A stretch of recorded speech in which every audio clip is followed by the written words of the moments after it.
গরুর মাংস দিয়ে মোরগ সমস্যা পিঠা বানাবো। তার মাংসগুলো একটু রান্না করে ঝুড়ি করে পোতা বেছেছে, তারপরে একটু ভাজা ভাজা করে নিচ্ছি। এগুলো প্রায় হয়ে গেছে।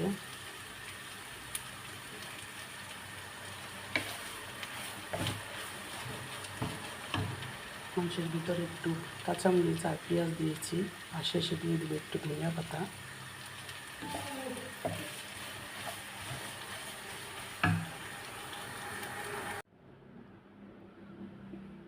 এই তো সমস্যার জন্য ময়দা নিয়ে নিয়েছি, ময়দা কিংবা আটা যে যেটা পছন্দ করে। দিয়ে দিলাম লবণ। এখন দিয়ে দিব পরিমাণ মতো তেল।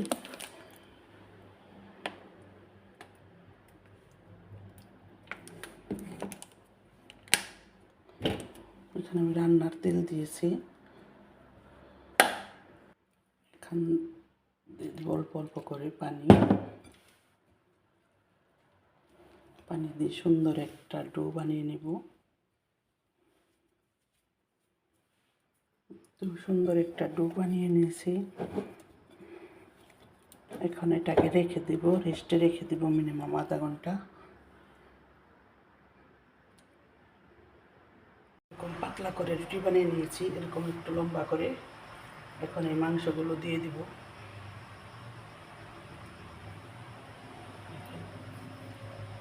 এখানে 3টে বানাবো।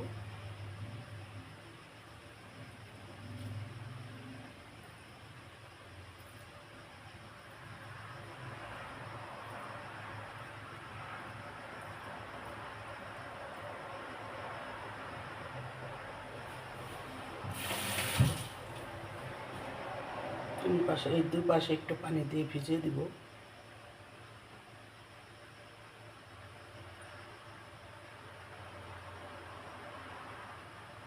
এরকম করে পানি দিলে, ভিজিয়ে দিলে আর ছুটবে না। তারপরে এভাবে ভাজ করে হয়তো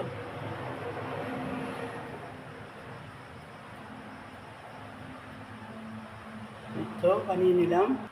এই তো কাটার দিয়ে কেটে নিয়েছি, দেখুন একসাথে 3টা। এই তো একসাথে 3টা বানিয়ে নিলাম।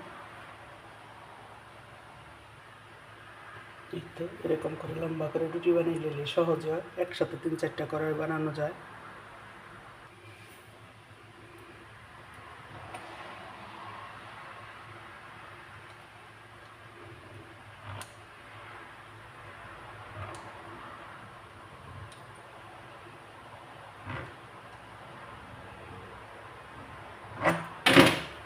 দেখুন কত সহজে হয়ে গেল একসাথে 4টা পিঠা।